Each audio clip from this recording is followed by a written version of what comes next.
Commodity की बात करें तो काफ़ी ज़्यादा उतार-चढ़ाव वाला दिन रहा, जिसमें आज हमने करीबन मेंथा में एक 1.5% की तेज़ी, कार्डम में वॉल्यूम कम है बट फिर भी हमने पौने 3% से ज़्यादा की तेज़ी देखी है।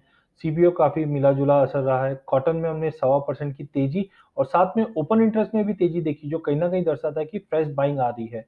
रिफाइंड सोया ऑयल काफ़ी एक मिक्स्ड ट्रेंड में रहा, जबकि सोयाबीन में हमने 2.5% की तेज़ी और ओपन इंटरेस्ट में जो फॉल आया, कहीं न कहीं दर्शाता है कि शॉर्ट कवरिंग की वजह से प्राइसेस में आज एक भारी उछाल आते हुए दिखाई दिया।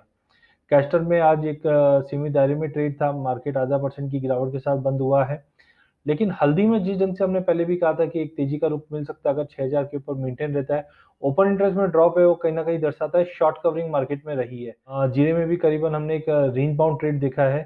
धनिये में तेजी अच्छी आई है, शॉर्ट कवरिंग दिखाई दे रहा है। कॉटन ऑयल सीड केक में भी 10% का ओपन इंटरेस्ट गिरा है और प्राइसेस में 1.5% की तेजी आई, जो कहीं न कहीं दर्शाता है कि शॉर्ट कवरिंग है। तो इन ऑल हमने देखा कि जो मानसून फैक्टर है, उसको लेकर मार्केट में काफ़ी गहमा-गहमी है। फरवरी में हमने देखा कि स्काई मेट ने कहा था कि इस बार एल नीनो आ सकता है, उसके बाद प्राइसेस में भारी हमने तेजी आते हुए देखी है। पिछले हफ्ते में थर्सडे को आईएमडी ने कहा कि मॉनसून काफ़ी सामान्य है और अच्छा रहने की उम्मीद है, वहाँ पे हमने गिरावट भी आती हुई दिखी है। ये हफ्ते में फिर से हम देखेंगे कि ऑस्ट्रेलिया ब्यूरो से भी अपडेट आने हैं और स्काई मेट का भी एक रिवाइज़ अपडेट आना है मॉनसून को लेकर, जो कहीं न कहीं प्राइसेस में बड़ा उतार-चढ़ाव दे सकता है। बट इन ऑल समझ में आता है कि इस बार एल नीनो का इम्पैक्ट कुछ न कुछ तो भारतीय क्षेत्र में रहेगा, जो कहीं न कहीं दिखाता है प्राइस के ऊपर दिखाई देता है। क्योंकि इन ऑल अगर आप ओपन इंटरेस्ट वाइज़ बात करेंगे, तो कॉटन, सीपीओ और मेंथा को छोड़ के सभी में ओपन इंटरेस्ट में भारी गिरावट है, जो कहीं न कहीं दर्शाता है कि लोगों शॉर्ट पोज़ीशन से निकल रहे हैं, आउटलुक उनको दिखाई दे रहा है तेज़ी का। आइए हम चने के फंडामेंटल्स की कुछ पॉइंटर्स की बात करते हैं। पहला है, आज चने में हमने करीबन सवा 3% की तेज़ी देखी है, फिजिकल डिमांड अच्छी है, इम्पोर्ट पे रेस्ट्रिक्शंस जो है वो एक इम्पोर्टेंट है, फेस्टिवल डिमांड बढ़ी है और टेक्निकली भी हमने एक ब्रेकआउट चार्ट्स पे आते हुए दिखा, जो कहीं न कहीं प्राइसेस को सपोर्ट करेगा।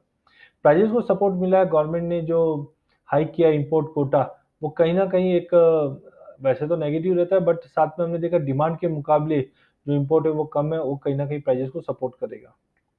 चने का आउटपुट इस बार हमने काफ़ी कम देखा पिछले साल के मुकाबले, क्योंकि इस बार एक्रेज में कमी थी और वेदर कंडीशन जो थी वो काफ़ी खराब थी। चने का इम्पोर्ट अगर जनवरी मंथ की बात करें तो जिसमें हमने 54% की गिरावट देखी थी। अप्रैल से जैन तक की बात करें तो उसमें ओवरऑल 85% का ड्रॉप था, जो कहीं न कहीं सेंटिमेंट को काफ़ी बुली करता है। नेफेड का जो प्रोक्योरमेंट है, वो कहीं न कहीं वापस एक्टिविटी बढ़ा रहा है, जो प्राइसेस को सपोर्ट कर रहा है। रिसेंट अपडेट जो आई है, वो 23 मार्च तक का आया है कि प्राइस सपोर्ट सिस्टम के तहत नेफेड ने करीबन 34,843 टन्स तेलंगाना और राजस्थान में प्रोक्योरमेंट किया है। टेक्निकली अगर देखें, तो टेक्निकली हमने पहले भी देखा है शॉर्ट कवरिंग दिखा रहा है काउंटर, तो शॉर्ट कवरिंग की वजह से प्राइसेस में तेज़ी का रुख रहने की उम्मीद है। सपोर्ट अभी 4400 का दिखाई दे रहा है, जबकि प्राइसेस में अगर ये 4490 के ऊपर निकल जाता है, तो हम 4580 तक का भी लेवल चने के प्राइसेस में देख सकते हैं। आइए टेक्निकल के हिसाब से देखते हैं कि चना में क्या दिखाई देता है।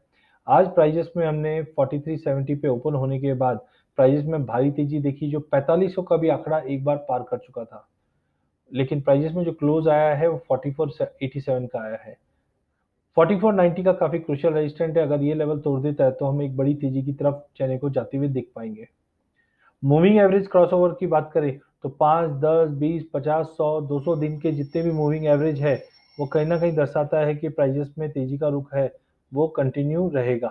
पिछले अगर 1 हफ्ते की बात करें तो 1 हफ्ते में 5.5% प्राइसेस में तेज़ी आई है, महीने भर में 8.5%, 6 महीने में हमने 8.5% की तेज़ी आते हुए ऑलरेडी देख चुके हैं। टेक्निकल इंडिकेटर की बात करें तो आरएसआई अभी भी ओवरबॉट में नहीं है, सीसीआई भी एक कंफर्टेबल ज़ोन में, एटीआर भी कंफर्टेबल ज़ोन में, मैकडी ज़रूर ज़्यादा बढ़ी हुई है बट अभी भी कंफर्टेबल पॉजिटिव ज़ोन में है। सपोर्ट की बात करें तो मार्केट 4400 का इमीडिएट सपोर्ट है, जब तक प्राइस इसके ऊपर ट्रेड कर रहा है, हमें 4580 तक का पहला लेवल और उसके ऊपर अगर जाता है तो 4670 तक के भी लेवल देखने मिल सकते हैं। आइए टेक्निकल के द्वारा हम जानते हैं कि चना क्या दिखाता है। चने में हमने देखा था एक पैटर्न भी एक फॉर्म हुआ था, प्राइस ने उसका रिट्रेस ज़रूर किया था बट फंडामेंटल काफ़ी मजबूत होने की वजह से हमें लगता है कि तेज़ी का रुख है वो कंटिन्यू रहेगा। यहाँ पे आप देख सकते हैं एक ट्रेंड लाइन बनकर आई हुई थी। जैसे ही प्राइसेस ने ये ट्रेंड लाइन 4300 पे तोड़ा था, इमीडिएटली प्राइसेस में एक शूट अप आया था, जो पहला टारगेट 4350 का था। अब 4350 के ऊपर जो चल रहा है, तो हमें लगता है 4500 का इमीडिएट एक रेजिस्टेंट है और मोस्ट प्रॉब्ली जिस वॉल्यूम के साथ मैकडी और बाकी जो इंडिकेटर्स है वो पॉजिटिव दिखा रहे, तो आई थिंक 4500 का लेवल भी ये तोड़कर 4580 तक का लेवल दिखा सकता है। तो ओवरऑल टेक्निकली भी काउंटर बुलिश है, फंडामेंटली भी बुलिश है। तो कल के सेशन के लिए 4490 के ऊपर चना बाय कीजिए, 4450 के स्टॉप लॉस से 4550 4540 से 4580 तक के लेवल चना अप्रैल वायदे में देखने मिल जाएंगे। आइए अब सीजनलिटी के हिसाब से अगर हम देखें, तो सीजनलिटी के हिसाब से हमने देखा था कि मार्च महीना हमेशा चने के लिए एवरेजली पॉजिटिव रहा है। एवरेजली इसलिए कहा जा रहा है क्योंकि हमने 2011 से हमने देखा प्राइसेस में गिरावट जरूर रहती है, बट एवरेज हमने 18% की जो तेजी देखी, इसकी वजह से सिनेरियो मार्च का अलग से चेंज हो गया था। बट अप्रैल मंथ की बात करें तो अप्रैल में हमने अभी भी देखा है कि पिछले साल गिरावट जरूर थी, बट ओवरऑल हमने देखा है अप्रैल मंथ में तेजी का ही रुक रहा है। तो यही अप्रैल मंथ में फंडामेंटल, टेक्निकल और सीजनलिटी को देखते हुए लगता है कि चने के प्राइसेस में करीबन 4 से 5% की भी तेजी देखने मिल जाएगी। अगर हम यहाँ से अगर चने में 4% की बात करें, तो करीबन समझ के चलिए 200 रुपए तक की भी तेजी सीजनलिटी के हिसाब से दिखाई दे रहा है। तो ओवरऑल फंडामेंटल, टेक्निकल और सीजनलिटी चने के लिए काफ़ी फेवरेबल है और हमें लगता है आने वाले दिनों में और कल के सेशन में चने के प्राइस में भारी तेजी मिल सकती है।